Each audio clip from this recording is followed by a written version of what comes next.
it's Lilium here with you, and today I'm gonna be reading the Creepypasta NoEnd House. This was requested by one of you guys, so thanks so much for requesting it.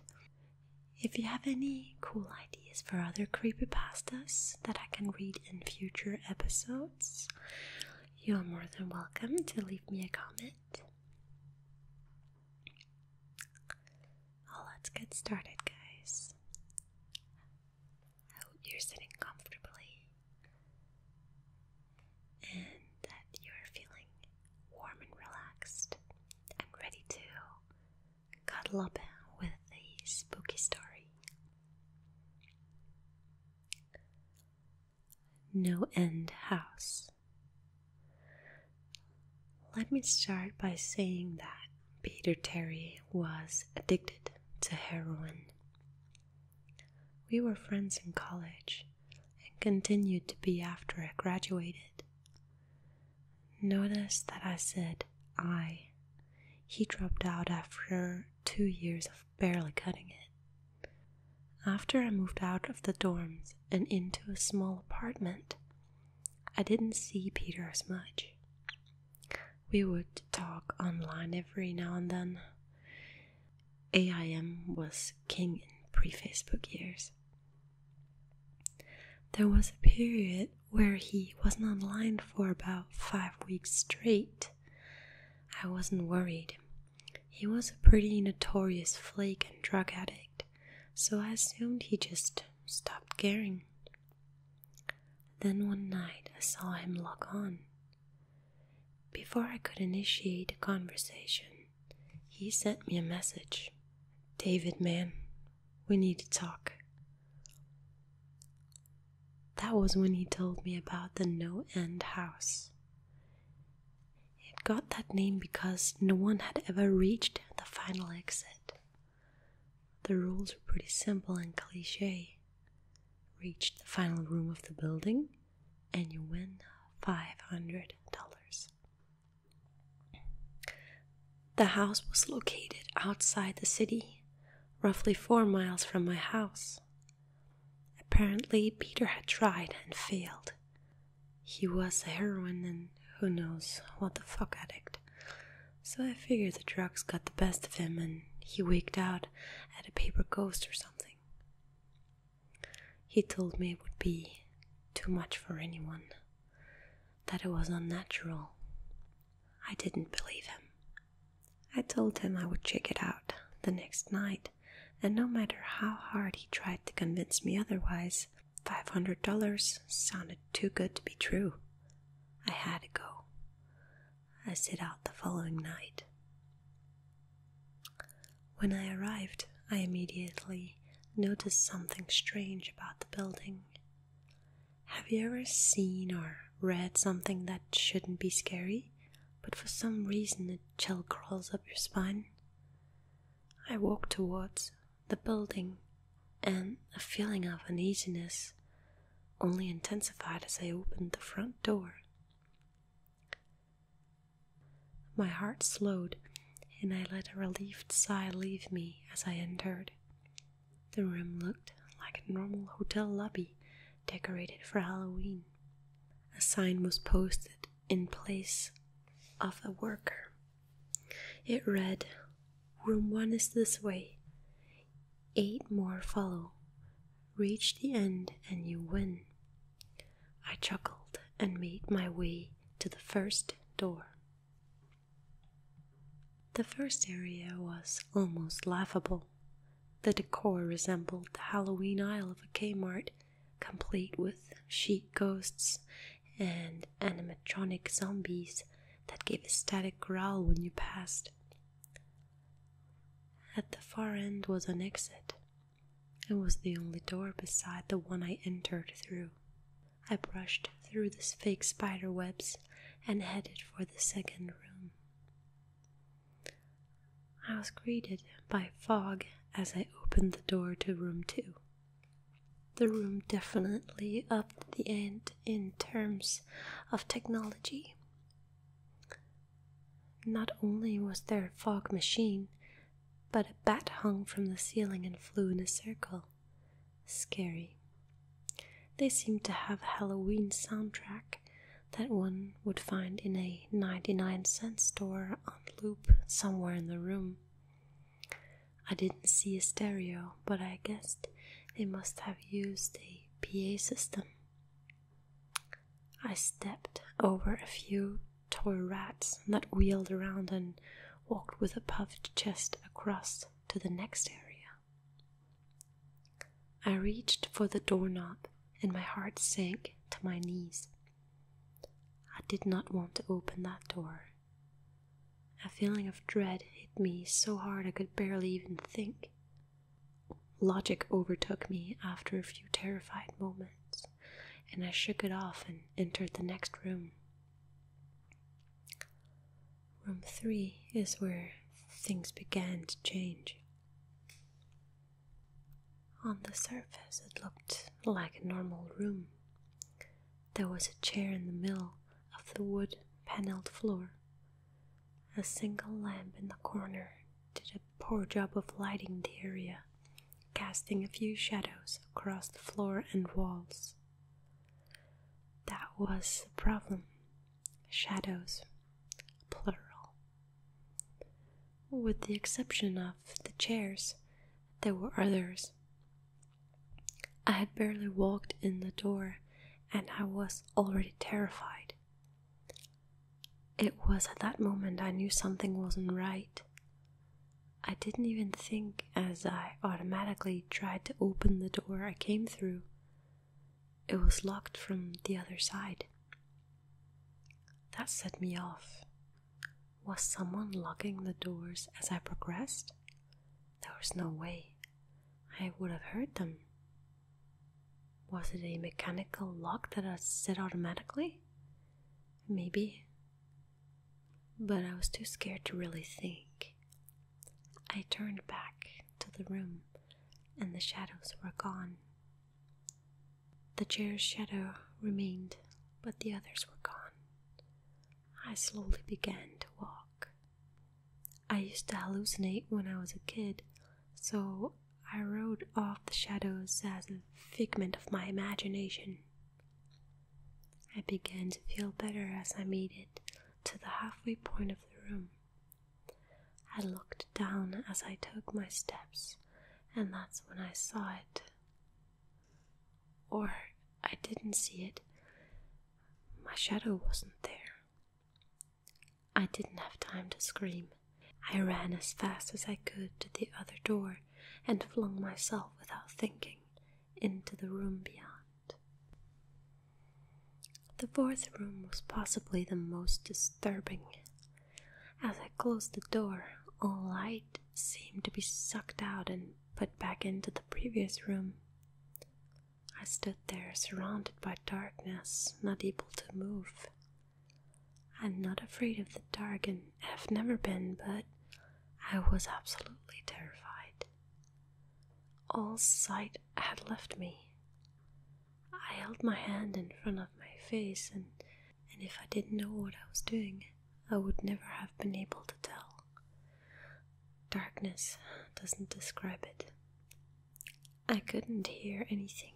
It was dead silence. When you're in a soundproof room, you can still hear yourself breathing. You can hear yourself being alive. I couldn't. I began to stumble forward after a few moments. My rapidly beating heart, the only thing I could feel. There was no door in sight. Wasn't even sure there was one this time. The silence was broken by a low hum. I felt something behind me. I spun around wildly, but could barely even see my nose. I knew it was there though. Regardless of how dark it was, I knew something was there. The hum grew louder, closer. It seemed to surround me, but I knew whatever was causing the noise was in front of me, inching closer. I took a step back I'd never felt that kind of fear. I can't really describe true fear. I wasn't even scared I was gonna die. I was scared of what the alternative was. I was afraid of what this thing had in store for me. When the lights flashed for a second and I saw it. Nothing.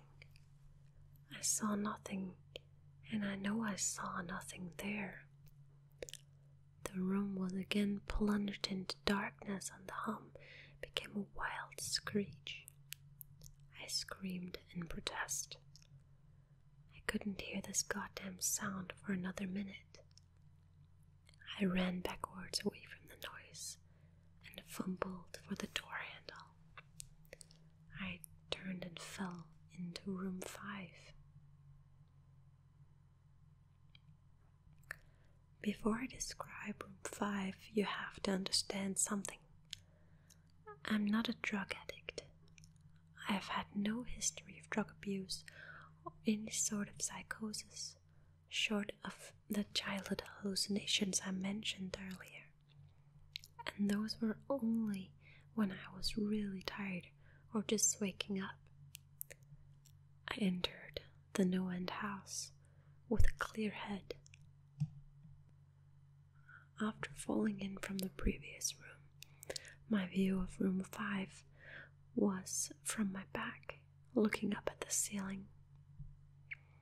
What I saw didn't scare me, it simply surprised me.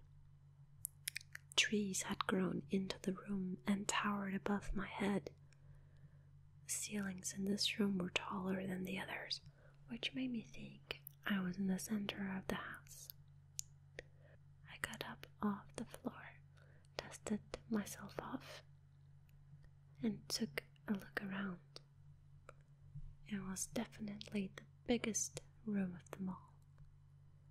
I couldn't even see the door from where I was.